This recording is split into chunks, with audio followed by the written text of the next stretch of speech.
The Earth, a giant mass of rock and water flying through space. It's unlike any other planet we know because it supports life. It's not just our home, it's the only safe haven we have in the universe. But how did it get here? What strange forces of nature created this living, breathing planet we depend on? It's a mystery scientists are only now beginning to solve. Naked Science brings together the latest research to discover just what it took to create an Earth on which people could live.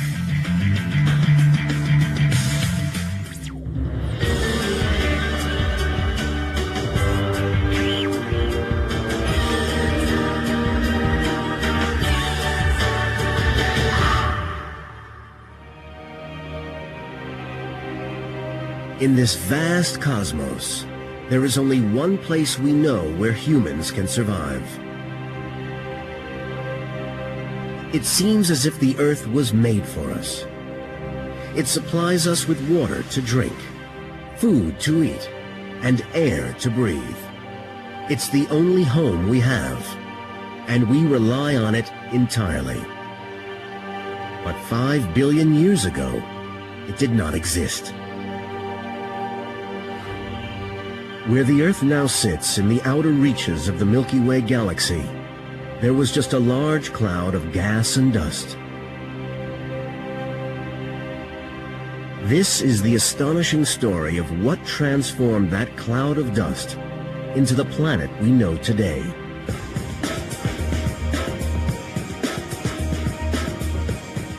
One person who understands what it takes to build a planet is astronomer Tom Fleming. Using telescopes like these at Kitt Peak in southern Arizona, astronomers have pieced together how the Earth was born.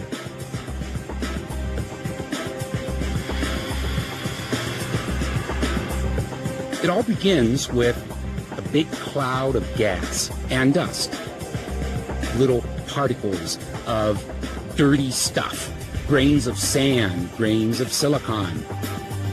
Scientists call these regions of dust and gas molecular clouds. But they're not like any clouds we see on Earth. Molecular clouds are vast. They cover hundreds of light years in size. It was from clouds like these, photographed by the Hubble Space Telescope, that the Earth formed. The clouds are made up from the debris of hundreds of dead stars. The large molecular cloud had a small rotation. When it shrank, this rotation speeded up. As the cloud contracted, the energy of the material flying in from space caused its center to heat up. This spinning ball became our sun. The rest of the cloud was spinning so fast that it spread out into a vast disk of dust and gas. This was the cradle of life, the material that would form the Earth and all the other planets.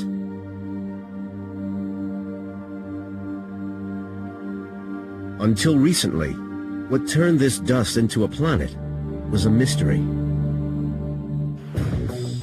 Then, in March 2003, a lighthearted experiment on board the International Space Station led to a significant discovery. Astronaut Don Pettit was curious to see the effects of weightlessness on different substances. In a series of simple experiments, he filmed bubbles, indigestion tablets, swirls of colored water, then filled the plastic bag with salt. This last experiment turned out to be a scientific revelation. But at the time, Pettit didn't realize its significance. The person who worked out what it meant was fellow astronaut Stanley Love. Don likes to mess with things, and one of the things he messed with was putting things in plastic bags, granular solids like sugar, salt, instant coffee. He put them in a bag, inflated the bag, and shook them up just to see what would happen. And what happened was the little particles formed up into clumps like dust bunnies instantly. When he saw a video of the experiment, Love realized that he was witnessing a significant discovery. And Don shot this video down. He said, "This is cool, isn't this neat?" And showed all his little videos and his different substances and the different bags. And I said, "Don, yeah, that is neat. Actually, you've solved a very old problem in planet formation." In zero gravity, the crystals behaved completely differently to the way they behave on Earth. Love recognized what was making them stick together. Well, anytime two different materials rub together, you can have a few electrons get traded off from one material to another. This happens when you rub a rubber balloon on your hair and stick it to the wall. As it turns out, once you get dust or basically anything in zero gravity and shake it up, let it bump into each other, we think it gets some sort of electrostatic charge on it, which makes it clump up together just immediately.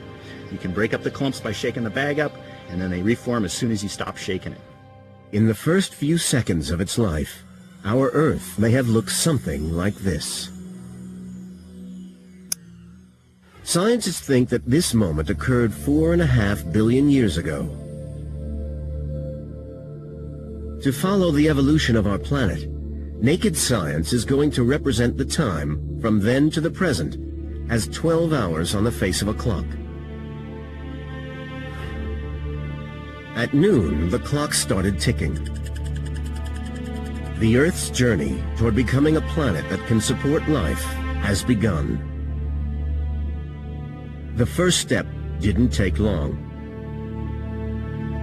Once clumps of these particles had grown into objects about 1/2 mile in diameter, their mass was great enough for their gravitational pull to attract material from the surrounding disk.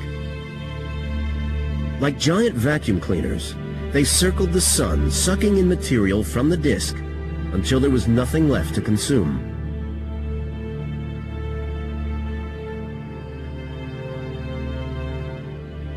In the inner solar system, these clumps grew into around 20 planets. This process took about 3 million years. Less than 30 seconds on our clock. The next stage of the Earth's evolution was incredibly violent. As these 20 planets orbited the Sun, their gravity affected each other, and they began to collide. With each collision, 2 planets combined.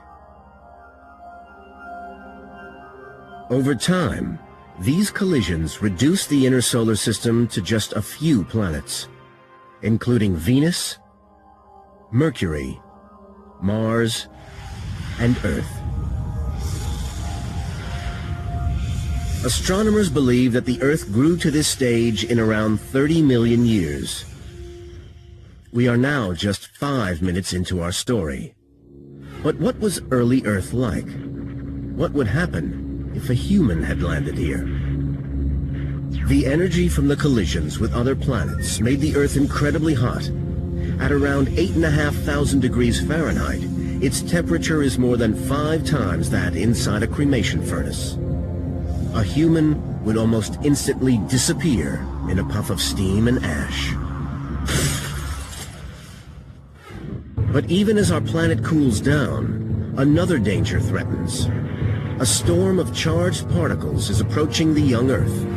It's so intense that it could end all chance of life.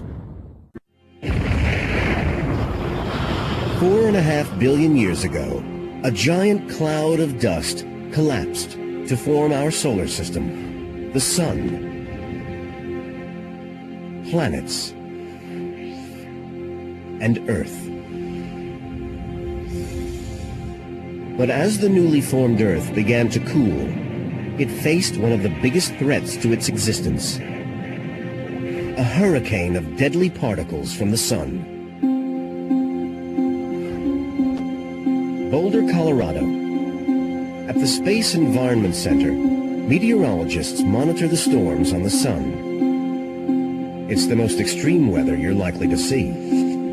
A light breeze out there is 200 miles per second. and a low temperature is 8,000 degrees Fahrenheit.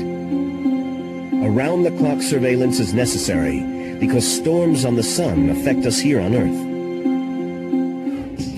Space scientist Rodney Dirac knows just how deadly the sun can be. The sun is a large explosion, and from that explosion, energetic particles are released. These particles make up the solar wind, and they travel toward Earth at speeds of up to 1 million miles an hour. If the solar wind becomes too strong, it can kill. We watch the sun, and when we see something that may produce energetic particle events here at Earth, we try and warn astronauts, even airlines, about these types of events. The charged particles in the solar wind are a form of radiation that can cause lethal damage to living cells. An intense solar storm could kill an astronaut caught in space. But the solar wind can also have a devastating effect on planets. The Earth is surrounded by an atmosphere, a thin layer of gases that protects it from the extreme temperatures of outer space. But when the charged particles in the solar wind hit a planet's atmosphere, they can strip it away. You can see how destructive the wind can be by looking at Mars. Over millions of years, the solar wind has blown away most of its atmosphere. Now there is no liquid water on the surface, too little air to breathe. This could have been the fate of the Earth. So why wasn't it? The answer lies in the moment of the Earth's creation. As the early Earth was forming, the energy released as material hit the planet produced heat. The heat became so intense that even rock melted. The lightest elements in the molten Earth rose to the surface, while the heaviest elements, including iron, sank down toward the center. Here, they formed a molten core. It's this iron core that protects us from the deadly effects of the sun's rays.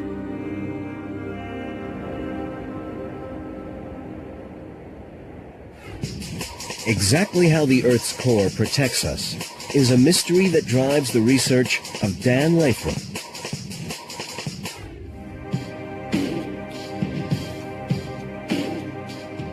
In his laboratory at the University of Maryland, he spins scale models of the core to study how it behaves. The Earth's core has dynamo action that makes a magnetic field, and that's a process where currents in the liquid iron cause magnetic fields. Lathrop has found that the spinning motion of the core creates a magnetic shield that surrounds the Earth. We can see how the currents produce magnetic fields with this simple demo. Just take some iron filings and sprinkle them down around this coil of wire. This coil of wire represents the core of the Earth. The iron filings will reveal the shape of any magnetic field. And then hook the coil up to a power supply.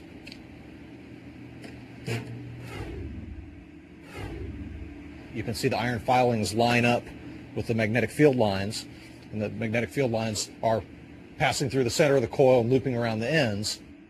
The electricity in the coil produces a magnetic field. The same thing happens on a larger scale with the Earth's core. Its magnetic field gives our planet its north and south poles. It also extends far out into space. It's called the magnetosphere, and this is what protects us from the solar wind. As particles from the sun fly toward the Earth, the magnetosphere blocks their path. Those that get through are deflected toward the poles.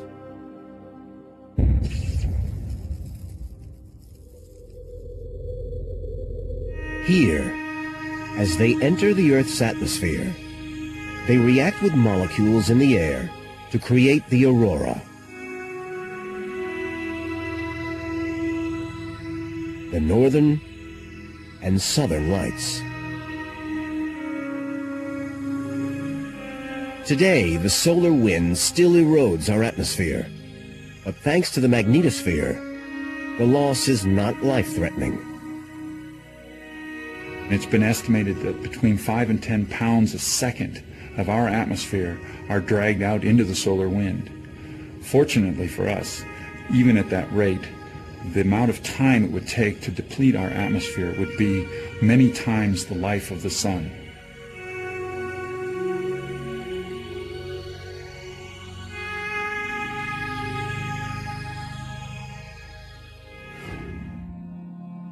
The magnetic field produced by the iron in the center of the Earth played a vital role in our planet's evolution. Without it, we wouldn't have any air to breathe. On our clock, in which 12 hours represents the whole history of the Earth, just 6 minutes have passed. The Earth still doesn't look like the planet we know, but could a human now survive on its surface? It's possible that the Earth may have cooled enough for a human to survive in a heat-resistant suit. And thanks to its iron core, our planet is now protected from the solar wind. But there is still no oxygen or water on Earth. We wouldn't last a minute. Worse still, if a human could survive, they would be in for a shock. An astonishing event is about to take place. The Earth is on a collision course with another planet, and about to experience the biggest bang in its history. So far, we have seen how a giant cloud of gas and dust collapsed to form our solar system, and how the Earth's molten iron core created a magnetic field that protected the planet from the deadly effects of the solar wind. The Earth's formation was a violent and dramatic process, but an even more astonishing event was about to take place, a collision so large that it would melt the whole planet. And the only reason we know this event happened is thanks to a large object circling over our heads. The moon is the Earth's constant companion. For centuries, humans wondered where it came from. There were many theories.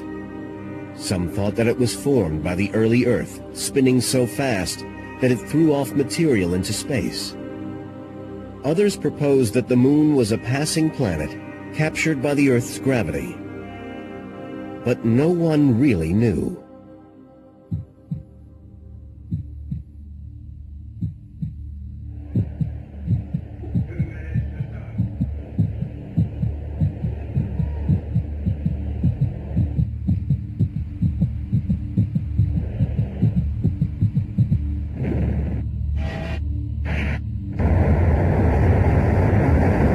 In 1963, the United States launched the Apollo program.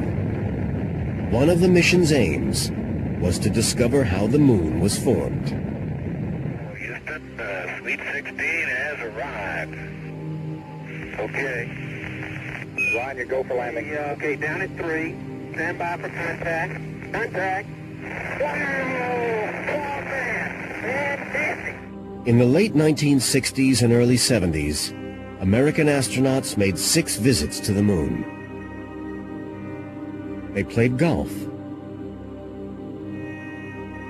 tested their skills at off-road driving,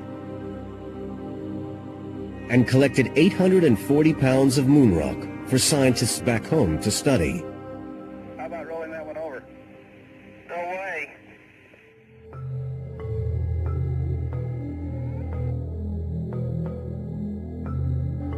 The pieces they brought back to Earth revealed something strange.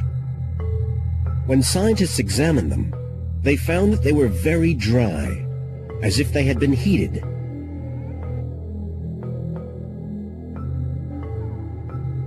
This was baffling. Any theory of the moon's creation needed to explain this mystery. In the 1990s, planetary scientist Robin Canup decided to put a new theory to the test.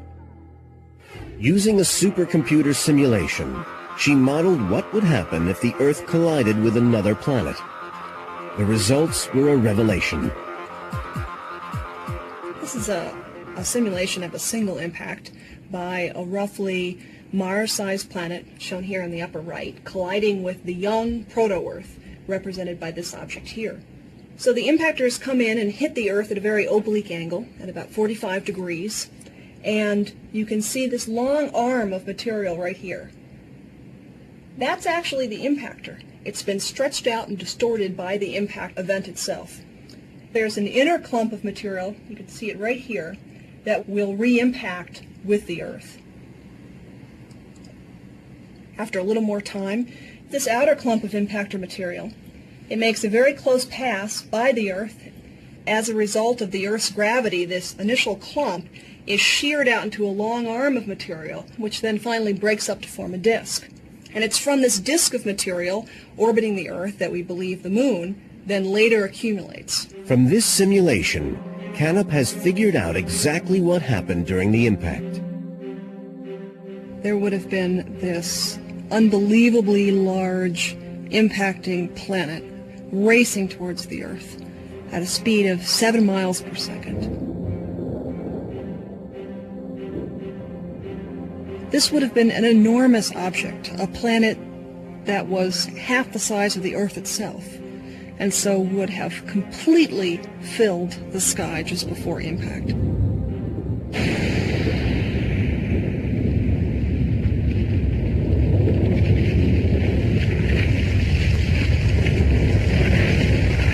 The impact itself was an incredibly energetic event with enough energy to completely melt the whole of the Earth and vaporize a significant portion of the rock in the Earth.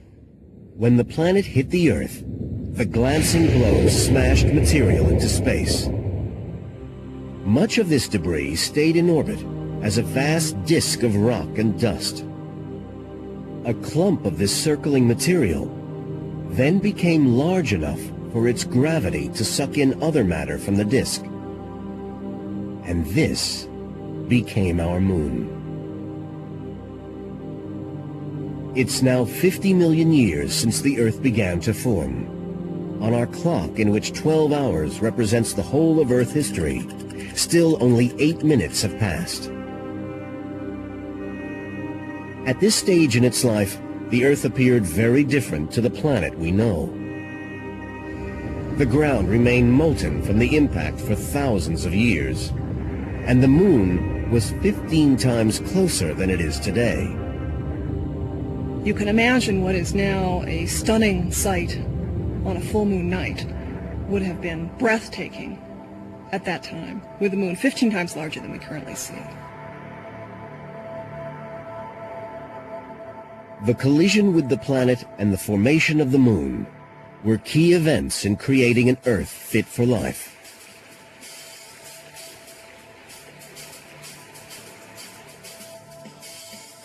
The collision could have tilted the Earth on its axis.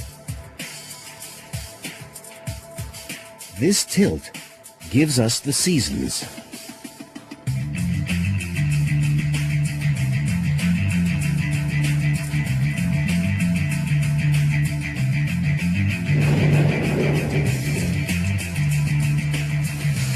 Thanks to this tilt, the Earth's climate changes gently through the year.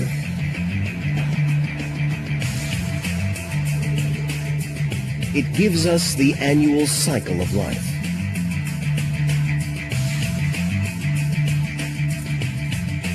It may have been possible for life to evolve on Earth without these seasons, but it would have been a very different planet from the one we know today.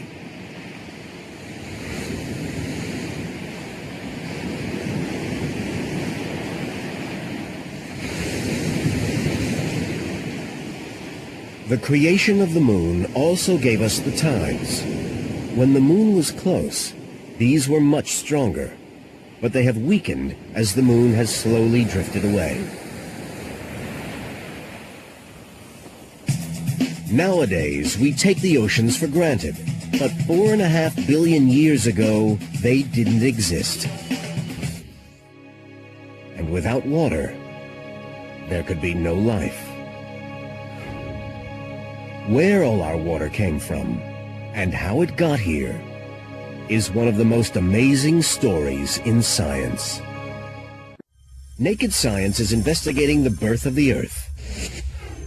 How did nature build a planet on which humans could live? So far, we've seen that the Earth formed from a giant cloud of gas and dust.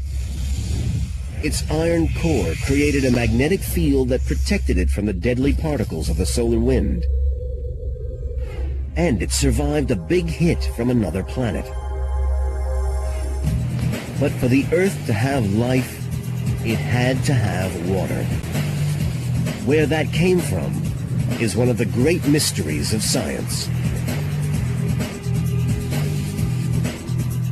There are currently around 326 million trillion gallons of water on the planet. That's 394 trillion Olympic swimming pools.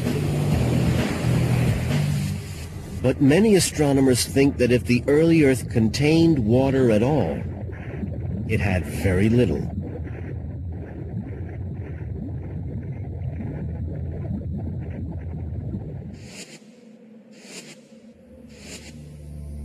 At the time the Earth was forming, the inner solar system was too hot for liquid water to exist. The region from the Sun to the asteroid belt was almost bone dry. The nearest water reserves to the Earth were now 160 million miles away, in the outer asteroid belt. Out here, far from the Sun's heat, water froze and was incorporated into the forming planets and other objects. But how the water could have traveled from here to the Earth is a mystery scientists are only just beginning to solve. One clue came with the blastoff in January 2005 of an unusual NASA spacecraft. Named Deep Impact, its mission was to fly 270 million miles to a comet named Tempel 1 and launch an 800-pound copper impactor into its surface.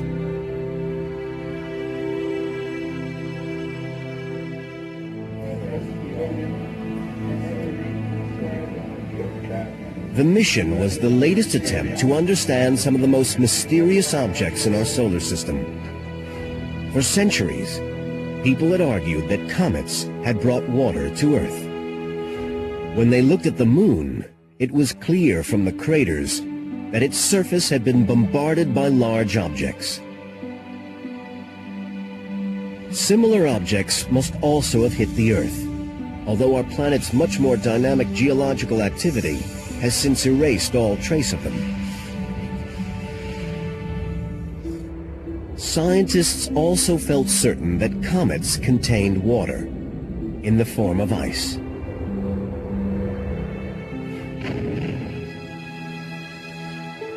But the Deep Impact mission was the first time anyone had probed inside one.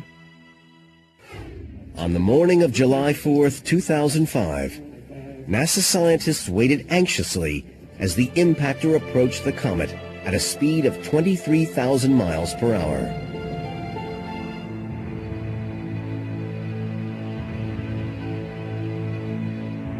It scored a direct hit.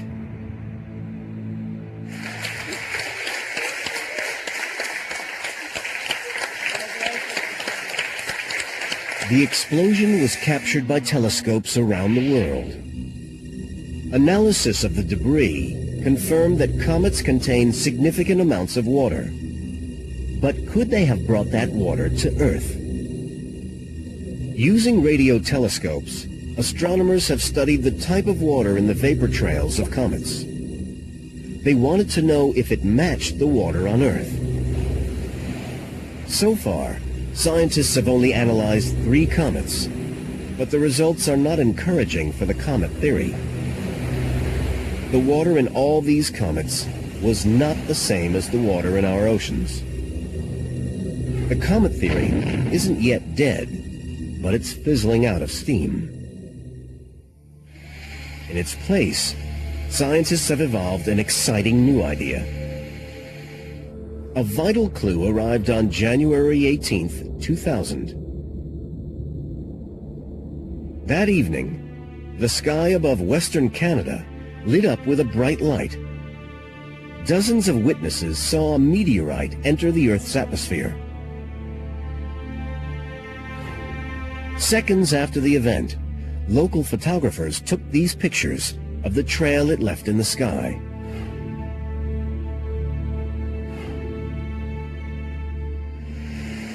As it fell to Earth, the meteor broke up into dozens of pieces and landed on Tagish Lake in British Columbia. Within days, scientists were on the scene extracting the frozen remains. The pieces they pulled from the ice were the best preserved meteorites ever recovered. Still intact, a piece was shipped to NASA's laboratories at the Johnson Space Center in Houston. Here, space scientist Michael Zelensky examined it. The meteorite was remarkably undamaged, despite heating up through friction as it entered the Earth's atmosphere. The meteorites, they're cold-soaked in space for millions of years. So they're very, very cold. And they enter the atmosphere at high velocity, and they do in fact get very hot on the outside, but they're only heated for a few seconds. And that's not long enough for the heat to get all the way in past a few millimeters, actually. This means that when meteorites hit the ground, they cool very quickly. You hear of reports of meteorites causing fires on the ground, things like that. That's always wrong. They're actually quite cold to the touch after a few seconds. But when a meteorite is fragile, like the one at Tagish Lake, where it lands makes all the difference. Very lucky it fell in a frozen lake. If it had fallen anywhere else, it would have easily fallen apart to dust in a few days. And so it's quite possible this kind of meteorite falls to Earth very, very commonly. It's just usually destroyed. Because the inside of the meteorite remained frozen, Zelensky was able to analyze what it was made of. This is a sample of the Tagish Lake meteorite. The black material here is mostly clay minerals, the kind that you'd find in your yard, and these clay minerals contain water molecules trapped inside. And so about 20% of this meteorite by weight is water. That's a huge amount. From the location and angle at which the meteorite fell, astronomers traced its orbit back into space. They discovered that it came from the outer reaches of the asteroid belt. If you do telescopic observations of asteroids, what you find is, as you move farther and farther from the sun, the asteroids have more and more water. Now, astronomers suspect that asteroids from this outer part of the belt brought water to Earth. If they're right, our oceans came from space in a torrential shower of meteorites. But one question remains. What could have caused so many asteroids to swing out of their orbit and come crashing to Earth? The culprit appears to be the biggest planet in the solar system.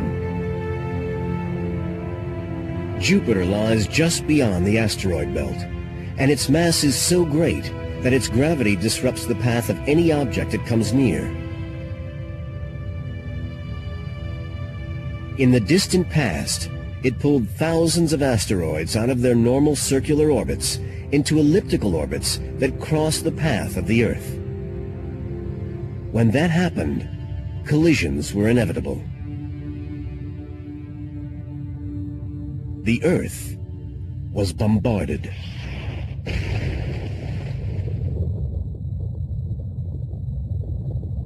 As the asteroids crashed to Earth, they smashed apart.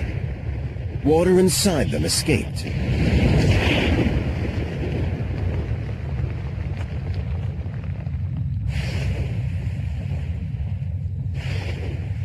Explosion by explosion, they created the oceans we see today.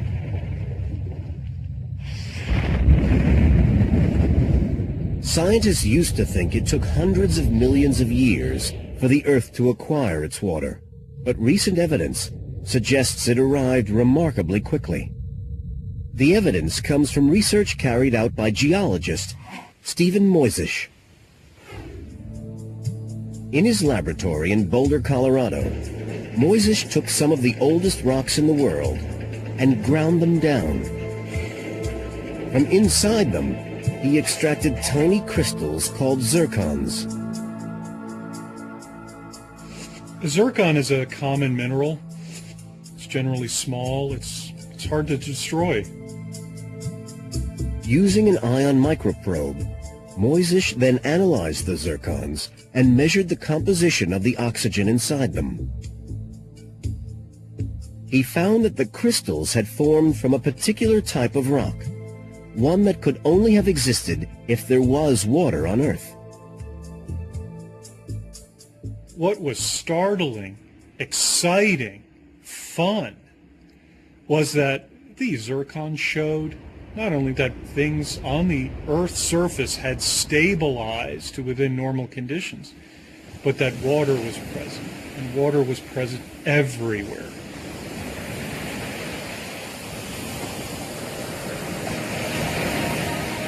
Moisish estimated the time the Earth acquired its water from the age of the zircons. The zircons in some of the rocks there are very close to 4.4 billion years old. This evidence suggests that the Earth's water arrived in less than 150 million years.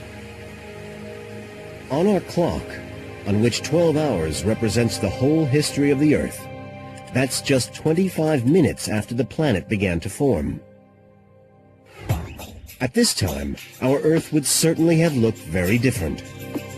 The sea was full of iron, much of it brought up from below by hydrothermal vents, and the atmosphere was a lot thicker than it is today. An ocean rich in iron would have appeared green.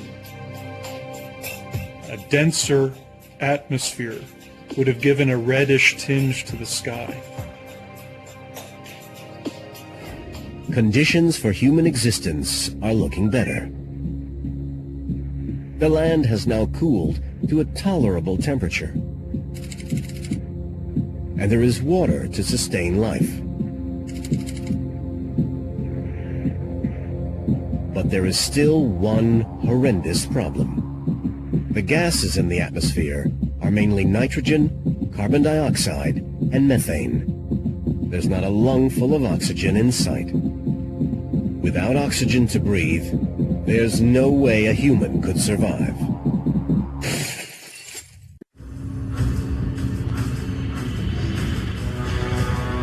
In the early years of its life, the Earth experienced a violent and tempestuous onslaught. In time, the activity slowed until 500 million years after it began to form, the Earth had cooled and was covered in oceans. But there was still no oxygen in the atmosphere. Without that, animals and humans could not exist.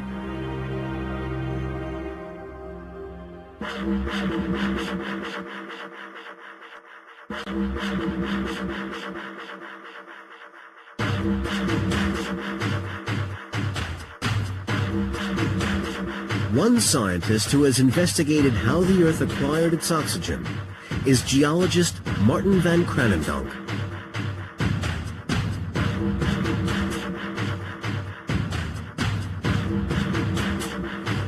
His research has brought him to Shark Bay on the west coast of Australia. It's a World Heritage Site, home to vast meadows of seagrass, dugongs, and tame dolphins. But Van Kranendonk has come to visit much older living things. This is one of only 2 places in the world where these strange living structures, called stromatolites, are known to exist.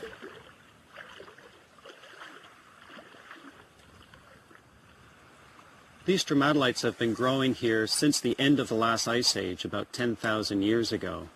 And at that time, the sea level was a little bit higher. And so these structures grew up to the present height that you see them.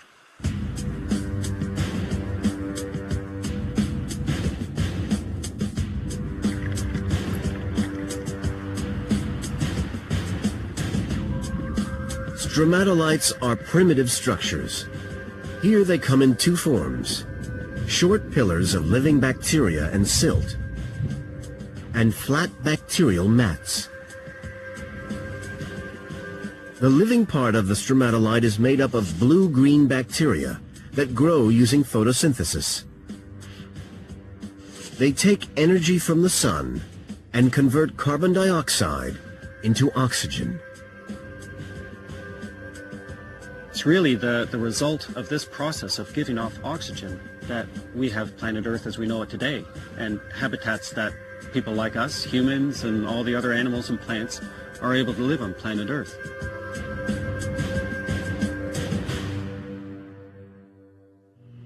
What makes Van Kranendonk believe that stromatolites created the Earth's oxygen is a remarkable discovery 1,000 miles away in a remote region of North Australia. This is the Pilbara, one of the oldest landscapes in the world. If you want to find out what happened early in the Earth's history, this is the place to come. It's really like you're transported back into a time machine of early Earth. It just sort of gave me goosebumps and shivers to walk over this ancient environment where you could still see the processes that happened 3.5 billion years ago. Here, at a location kept secret to preserve them, lie the oldest fossils ever discovered. The ancestors of the stromatolites in Shark Bay. What's remarkable about this outcrop in the Pilbara is that it contains the oldest evidence for life on Earth. We're looking at here in front of me our great-great-great-great-great-great-great-grandfathers and grandmothers. No one knows how life on Earth began, but these amazing fossils suggest that it emerged very soon after the planet formed. These fossil stromatolites are 15 times older than the dinosaurs. The bacteria that made them were living here just 1 billion years after the birth of the Earth. On our 12-hour clock, the time is now 20 minutes to 3. These would have been the first organisms that would have started the process of change of Earth's atmosphere to an oxygen-rich atmosphere, which has allowed us, mankind, and all the rest of life that we know today to evolve on planet Earth. If stromatolites existed on the Earth 3.5 billion years ago, they should have started to increase the amount of oxygen in the air. But it appears that they didn't. For the next billion years, the oxygen level in the atmosphere hardly changed.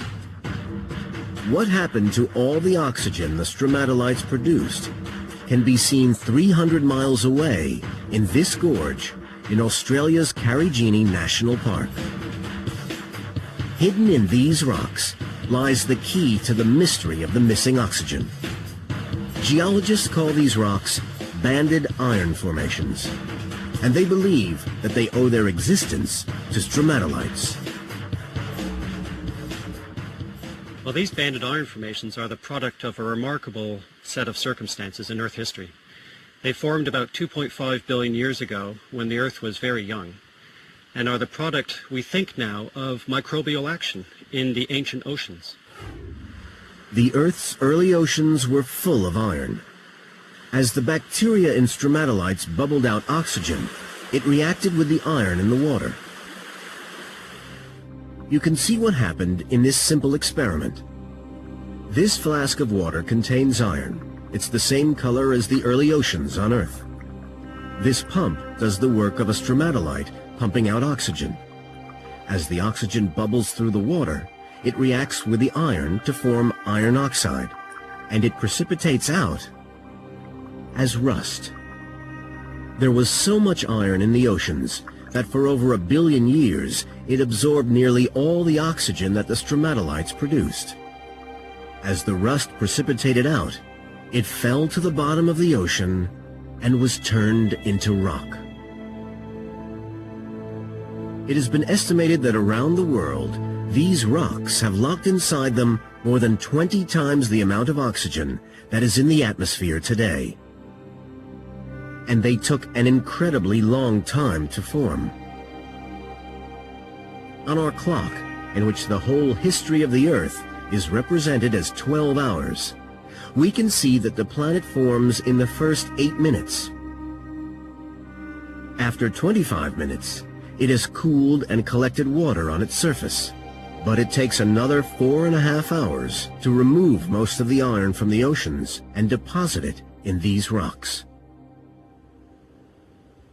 Only then does the oxygen level in the atmosphere start to increase. This happened approximately 2.5 billion years ago. And for the next 2 billion years, the level rose. Until just 500 million years ago, it reached the level at which animals could survive.